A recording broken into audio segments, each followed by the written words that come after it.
எங்கள் வீட்டில் இன்றைக்கி மீன் குட்டி போட்டிருக்கு. இந்த மீன் வாங்கி ஒரு 8 மாதம் இருக்கும். குட்டியே போடல, கூட இருந்த மீனெல்லாம் செத்து போச்சு. ஒரு 10 மீன் செத்து போயிட்டுருக்கோம். இந்த 4 மீன் தான் மீதி. இன்றைக்கி தான் அது குட்டி போட்டிருக்கு. காலையில் எழுந்தோடனே தெரியுதா? அதுதான் குட்டி.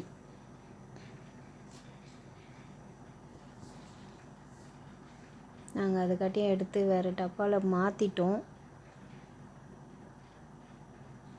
ஒரு 20 குட்டி இருக்கும்னு நினைக்கிறேன்.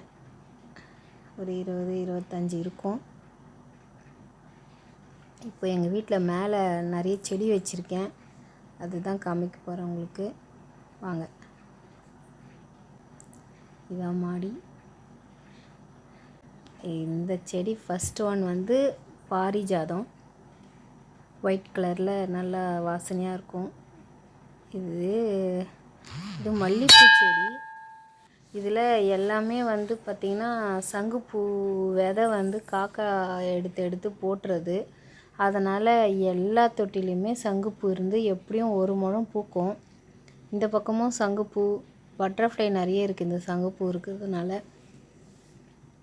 பெரண்டை, இந்த தொட்டியில் எல்லாமே மல்லிகைப்பூ தான். இப்போ எதுவுமே இல்லை.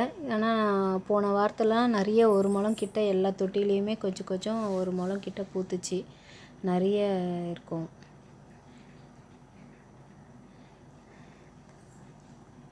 இது துளசி.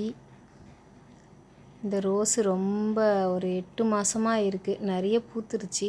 அதனால் இப்போது ஒரு வாரமாக 2 வாரமாக எதுவும் பூக்கலை.